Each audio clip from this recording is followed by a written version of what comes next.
भाग 2। लौट आई वो। अरुण को उस रात की हर बात याद थी। वो बड़ा हो गया था, अब जवान था, मगर जब भी हवा में कोई फुसफुसाहट सुनाई देती, उसे वही रात याद आ जाती जब चुड़ैल ने उसे देखा था। गांव के लोग अब भी बच्चों को रात में बाहर नहीं निकलने देते थे, लेकिन बहुत सालों से कोई हादसा नहीं हुआ था। सब सोचते थे चुड़ैल शायद चली गई है, पर असल में वो कभी गई ही नहीं थी। एक रात पूर्णिमा का चांद पूरा था। आसमान में बादल नहीं थे, मगर हवा में एक अजीब सी ठंडक थी, जैसे किसी की सांस गाल से टकरा रही हो। अरुण अपने घर की छत पर बैठा था। अचानक उसे दूर वही पुराना पीपल का पेड़ दिखा और उसने देखा उसके नीचे दिया जल रहा था। ये कौन होगा इतनी रात में वहां? वो बड़बड़ाया और हाथ में लालटेन लेकर निकल पड़ा।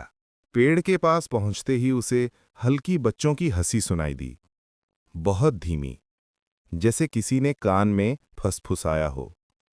वो आगे बढ़ा तो दिया अपने आप बुझ गया। कौन है वहां? उसने आवाज लगाई। अंधेरे से एक आवाज आई, अरुण, तू तो बड़ा हो गया।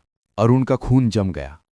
वो आवाज वही थी, वही जो बचपन में उसके सपनों में आती थी। पेड़ के पीछे से एक परछाई निकली, लंबे बाल, उल्टे पांव और आंखों में लाल चमक। वो चुड़ैल थी। वो धीरे धीरे बोली, तू बच गया था उस दिन, पर अब तो बड़ा हो गया है, अब तो मेरे काम का है। अरुण पीछे हटने लगा, लेकिन उसके पांव जमीन से जैसे चिपक गए थे। वो हिल नहीं पा रहा था। चुड़ैल ने हाथ बढ़ाया। उसकी उंगलियां ठंडी और काली थीं। अरुण ने किसी तरह खुद को झटका और जोर से हनुमान चालीसा का पाठ करने लगा। चुड़ैल चीख पड़ी।